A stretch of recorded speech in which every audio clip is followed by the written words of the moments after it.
আসসালামু আলাইকুম। একটু এদিকে আগে আসুন, একটু কথা বলি। একটু কেমন আছেন আপনি? আলহামদুলিল্লাহ ভালো। ভালো আছেন? আলহামদুলিল্লাহ। একটি বিষয় কি জানতে পারি? বলেন। আপনার নামটা কি?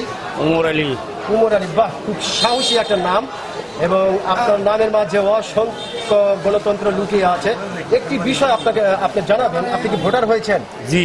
বাংলাদেশের ভোটার হয়েছেন? জি, নাগরিক বাংলাদেশের। প্রথমত আপনি একজন সাহসী মানুষ, দ্বিতীয়ত আপনি বাংলাদেশের একজন ভোটার। সেই ক্ষেত্রে একটি বিষয় জানাবেন যে আপনি ভোট কাকে দিবেন না দিবেন সেটা আপনার ব্যক্তিগত ব্যাপার, কিন্তু এইবার বাংলাদেশের সরকার কে হবে বলে আপনি মনে করেন? এখন এবার কি সরকার তো বিএনপি আসে। বিএনপি? আচ্ছা, বিএনপি আপনার কাছে কেন মনে হলো? ভালো। ভালো, অসংখ্য ধন্যবাদ আপনাকে। আপনি বলেছেন বিএনপি আসবে এবং বিএনপি ভালো। আপনি প্রচন্ড সাহসিকতার একটা পরিচয় দিয়েছেন, অসংখ্য ধন্যবাদ।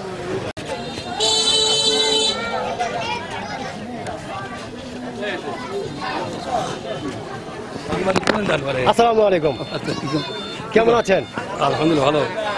একটি বিষয়, সেটা এদিকে আসেন, রাস্তায় এখানে আসেন।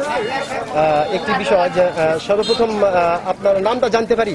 হ্যাঁ, মোহাম্মদ সুলাইমান আলী। মোহাম্মদ সুলাইমান আলী, বাহ, খুব সুন্দর আপনার নাম এবং খুব সাহসিকতা আপনার নামের মাঝে জুড়িয়ে আছে, বুঝতে পারতেছি। আপনি কি ভোটার হয়েছেন? হ্যাঁ, ভোটার হয়েছেন না? যেহেতু আপনি একজন সাহসী মানুষ এবং বাংলাদেশের ভোটার হয়েছেন, সেই ক্ষেত্রে একটি বিষয় আমাদেরকে জানাবেন, যেটা হলো যে আপনি ভোট কাকে দিবেন না দিবেন সেটা আমরা জানতে চাই না, তবে এইবার বাংলাদেশের সরকার কে হবে বলে আপনি মনে করেন?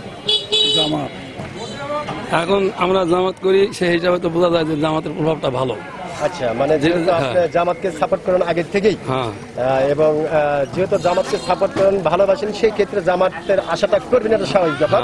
অসংখ্য ধন্যবাদ আপনাকে, আপনি আপনার সাহসিকতার পরিচয় দিয়েছেন, অসংখ্য ধন্যবাদ।